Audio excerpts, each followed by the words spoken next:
আজকের ওয়েদারটা কিন্তু বেশ অদ্ভুত, একবার রোদ হচ্ছে আর একবার হচ্ছে বৃষ্টি। তো যাই হোক, আমি এবার চলে গেছি রান্নাঘরে রান্নাবান্না করতে।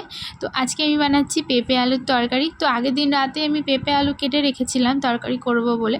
আর এখানে দেখো, আগের দিন বর গেছিলো মিষ্টির দোকানে, তো সেখান থেকে আবার এই ছানার কোপ্তাগুলো নিয়ে এসছে। তো এগুলোকে কী বলে জানি না, যাই হোক ছানার কোপ্তাই বললো। তো সেইটা নিয়ে এসছে রান্না করার জন্য। তো এগুলো কীভাবে রান্না করে বা কী এরকম লাগে আমি কিছুই জানি না। তো আমি নর্মালি ভাবলাম যে এই রান্নার মধ্যে আমি এটাকে দিয়ে দিই, ভালো লাগলে লাগবে, যা লাগবে লাগবে।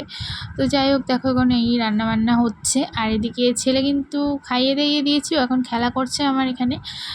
তো এবার আমি ওকে না স্নান করিয়ে দেবো। তো এই যে রান্না বসিয়ে দিলাম, এবার এটা হোক। না, আমি ততক্ষণ ওকে তেল মাখিয়ে দেবো। তো তেল মাখাতে অনেকটাই টাইম লাগে, এত দুষ্টুমি করে না, এদিক ওদিকে চলে যায়।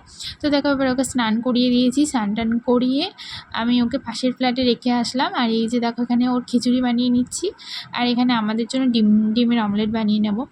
তো দেখো, আজকে এই তরকার ডাল করেছি সাথে অবশ্যই। হ্যাঁ, তো এই যে ডিমের অমলেটটা বানিয়ে নিয়ে না ছেলেকে আনতে যাব। এখন মোটামুটি 1টা মতো বাজে, তো ওর বাস আসবে এখনই। তো দেখো, আমি চলে যাচ্ছি ওকে আনতে। এই যে চলে এসেছি রাস্তায়, বললাম না যে কখনো রোদ কখনো বৃষ্টি, এই যে আবার শুরু হয়ে গেছে বৃষ্টি। তো আজকে এটুকু তোমাদের সাথে শেয়ার করলাম। টাটা।